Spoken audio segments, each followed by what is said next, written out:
It's been a year, Daddy. I really, really miss you. Mommy says you're safe now in a beautiful place called heaven. I learned how to swim this summer, and I could even open my eyes when I'm underwater. Can you see me? I miss you, Daddy. Baby, you're all that I want. It's been 5 years, Daddy. I'm in 5th grade now.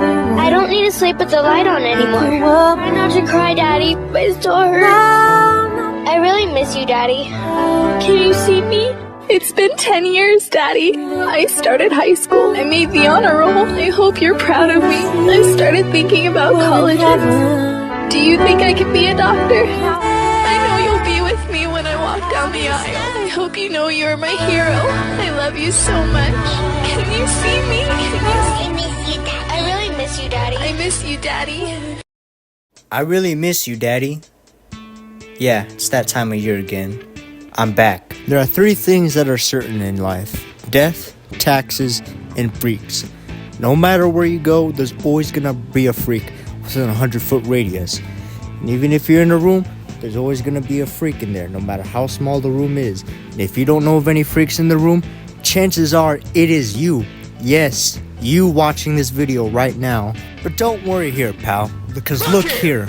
Look, listen, there's levels to this shit.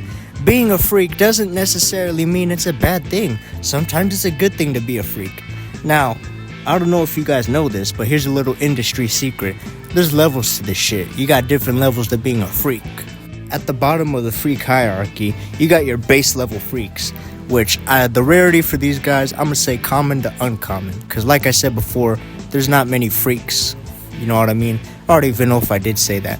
Now, these type of freaks can be classified in the ways such as them saying like, oh yeah, I don't mind eating ass, or oh yeah, I don't mind sucking toes, or something like that. Base level shit. Now, in the middle tier, I like to think that these people are, okay, yeah, they're freaky, but they're not doing anything too outrageous. You know what I mean? Like, oh, I don't mind pegging, or that would be insane taken out of context. Maybe I shouldn't have said that, but you get the whole idea behind that. And at the very tip of the iceberg, you got your worst of the freakiest. The freakiest of the freaky. The Michael Jordan of being freaks. You know what I mean? This is where you have your Epsteins, your Diddies, your EDP 445s, you know, the worst of freaky society.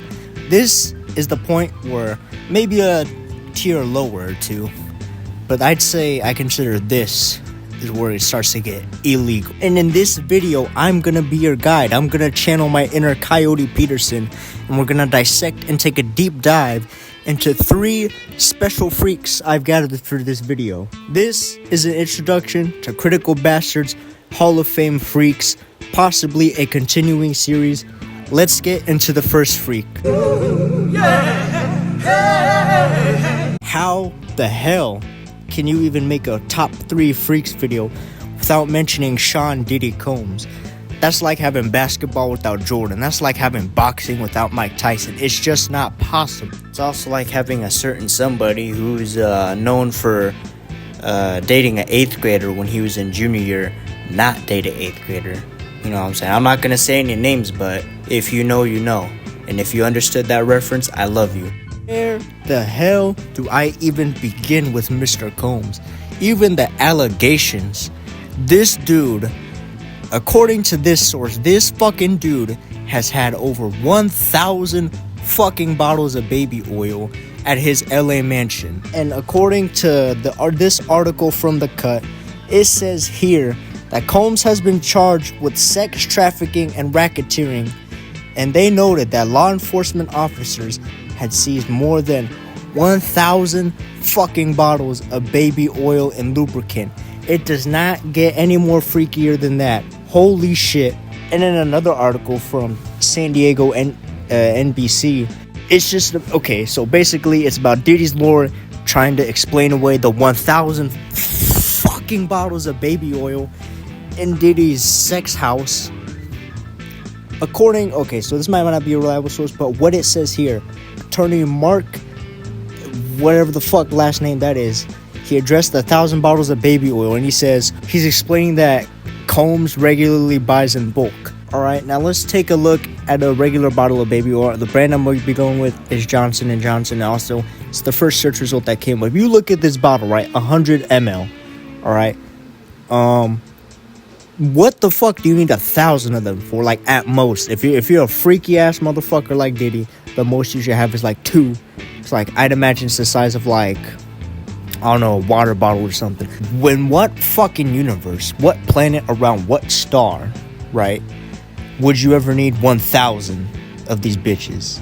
You know what I mean? I know he lives in a mansion. Like, okay, let's give him the benefit of the doubt. Let's say his big ass mansion were, you know, like, oh, I left some in the basketball court where that fucking bed is, because I have a bed in my basketball court for no fucking reason. Wow. That's amazing. Boy, you know I'm that nigga, man. Totally, it's not the 1, not the 2. C3. That's why party's already to leave, please. Let's say he loses him by mistake. Okay, then at most you should have like 5. There is zero reason to have 1,000 of these at your house. What the shit? However, his lawyer, that guy with that weird ass last name I mentioned earlier, in this clip, he tries to explain it away. 1,000 bottles of baby oil. I don't think it was 1,000. I think it was a lot. I mean, there's a Costco right down the street. You know, I think Americans buy in bulk, as we know.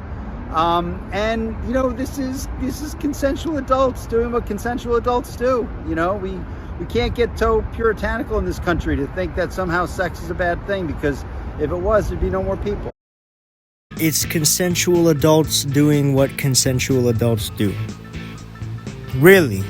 Consensual adults. Really? Ask fucking Justin Bieber. What? What are you? This dude's talking out of his ass. He just... Dude, it would have said more if he just like farted into the mic. And if you look at his body language, he keeps nodding his head no when he talks. He's like, oh, everybody. He knows Diddy is fucked, right? He knows he's fucked, but he has to put on like some propaganda about like, oh yeah, Diddy's actually innocent, by the way. Like I get it's his lawyer, he's doing his job. Like, I guess that's a good thing, but like, Jesus fuck, dude. And if you need any more proof of how fucked this fucking guy is, his attorney, Anthony Rico, has stepped down from his rapper's defense. According to his AI overview, he has stepped down from the rapper's defense, his defense team in the sex trafficking case, saying he could no longer represent Diddy Combs. What the shit? Now, I know what you're thinking, like, okay, typical, who wouldn't step down? But you gotta understand, this same Anthony Rico is the same fucking guy who defended Osama bin Laden. This dude defended Osama bin Laden, but couldn't defend Diddy. So whatever, first of all, what didn't Diddy do? You know what I mean? Even like the name Diddy just sounds like a super predator name.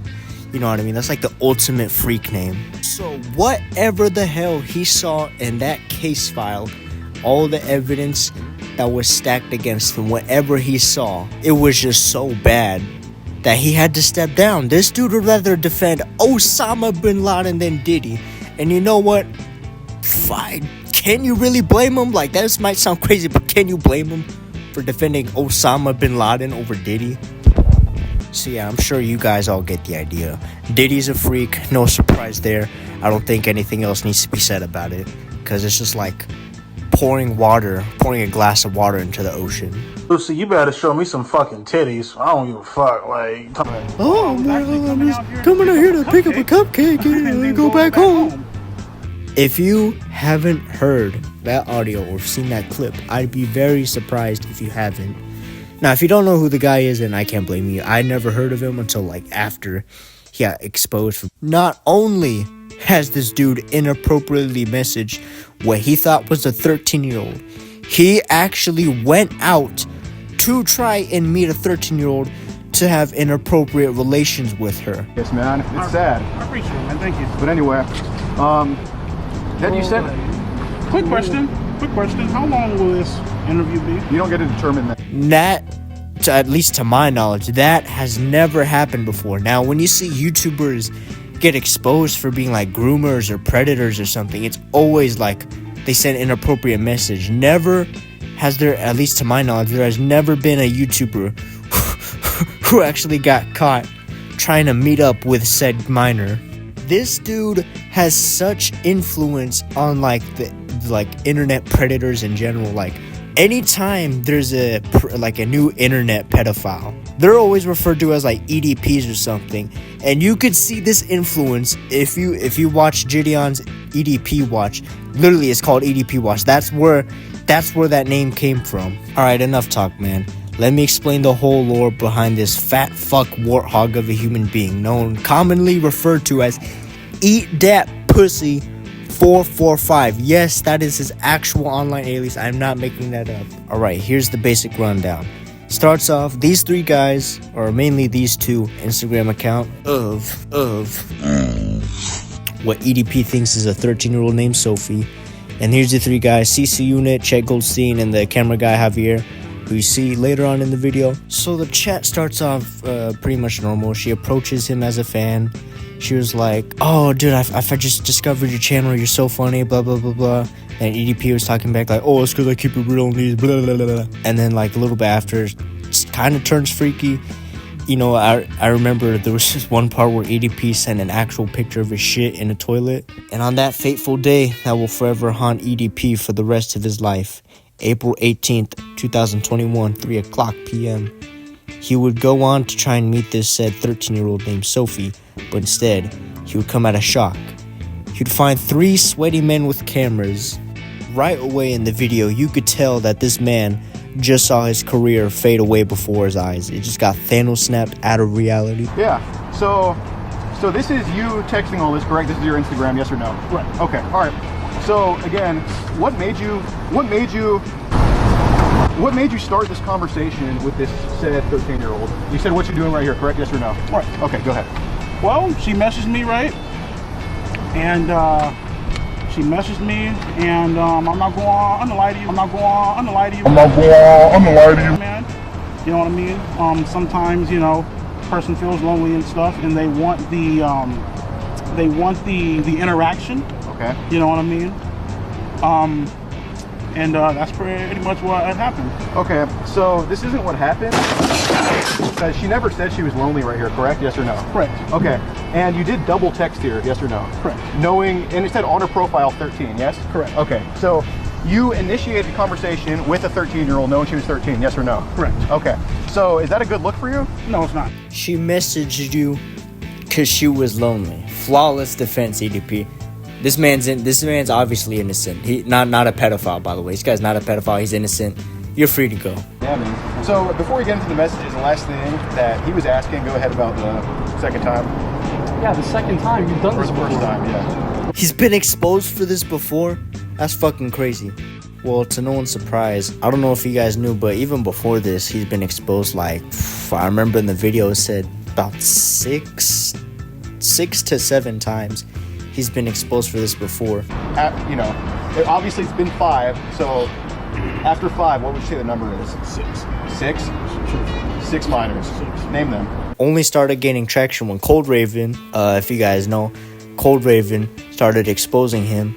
He pretended to be a decoy, and then he exposed him, and then EDP got his stupid ass fans to come over and shit all over Cold Raven. And then just the whole rundown is Cold Raven made a video exposing him, explaining like, oh, this dude's a pedophile, this dude's a predator. And he showed actual evidence. It wasn't some fake allegation. He had actual evidence, real screenshots and everything, showing he even recorded himself going onto the account that he was messaging, proving that it was him. What is this, man? Come on, ED Pedo 445. I thought you said you're not a pedo, right? Okay, so why'd you text 5 underage girls? Why'd you fall for this decoy account? Why'd you fall for it? That's you, right? Let's click on your name. Oh, you have me blocked. Why do you have me blocked, ED Pedo? Why do you have me blocked? This is you, right?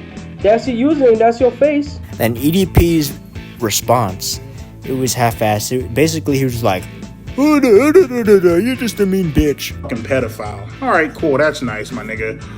Say whatever the fuck you want, man. You can suck my fucking balls. You'll never say that shit to my face, so it's all fucking good, bro. He made a different one called My Response to Cold Raven. And what it was, he was eating Wingstop, and he just pulls out a gun and cocks it back. He didn't even say anything. I mean, honestly, that was kind of tough, but I mean, he's a pedophile, so that doesn't really... Maybe that's not the right thing, you know? Well, obviously it isn't. I mean, it was kind of tough though. That's kind of tough. And if you want even more evidence to prove that this is probably the freakiest YouTuber to ever walk this earth, just take a look at this clip. Lucy, you better show me some fucking titties. I don't give a fuck. Like, talking about you want me to wish that nigga happy birthday, motherfucker. You better show me some fucking titties or something, shit. Oh my god, EDP, like, she's 14, like, she's 15, motherfucker. I don't give a fuck, nigga, if the bitch is 1, motherfucker. Like, ain't shit free in this motherfucker. So the backstory behind this one is that there was a girl asking EDP to wish her boyfriend happy birthday. And EDP, right, for some, well, you know why, he decided it was a good idea to be like, oh, yeah, Lucy, you better show me some fucking titties. I don't give a fuck. Tell me when you wish that fella happy birthday, you better show me some titties. And I believe after that is when that clip of Cold Raven showing the message, I think that's after that. So that's when he says like, oh, I'd love to have her, blah, blah, blah, blah, blah, blah, blah, you know. You deserve someone that's gonna adore you and cherish you. But anyway, how's your class? Oh, who would that be? Good. Hopefully me in a few more years, LOL. What the fuck, dude? Be Jesus. What is that? What the fuck is that? What is that, Private Pile? Sir, jelly donuts, sir! A jelly donut? Sir, yes, sir! Like, whoa. You know what I mean? Like, this man is crazy. There are literally videos of this man ranking, okay, his first video, top 200 porn stars ranked. That's already crazy enough. And after that, like, what, 10 years later, on his now deleted channel, the OG445, I think that's what it was called, he makes another one, 300 porn stars ranked. And this dude, okay, it's not like he's naming out the top of his head. In his defense, he has it pre-written down, but holy shit, I am absolutely bewildered. I am flabbergasted. I am astounded at the actions of this fat hippo pig of a fucking pedophile. You know what I'm saying? Like, I need to speak with you after class. Like, your parents should have whipped your ass more. I'm moving your clip down all the way to the parent contact part. You know what I'm saying? Like, dude, that's enough. I don't care how long this video is. This video is probably gonna be like 5 minutes. Like, I am appalled at the actions of this human being. Like, this dude's like at the same level of freakiness as Diddy. Okay, maybe not Diddy. Like, Diddy's in a league of his own, right? But you could see what I'm trying to say. So, after all that, what do we learn from this video? Freakiness has layers to it. It's like an onion. Onions have layers, and so does the freak pyramid, and so does being a freak. And also, freakiness can be a good thing, or it can be a bad thing. And it could also be straight up fucking illegal. You know what I'm saying? But also, Mr. Newborn moment.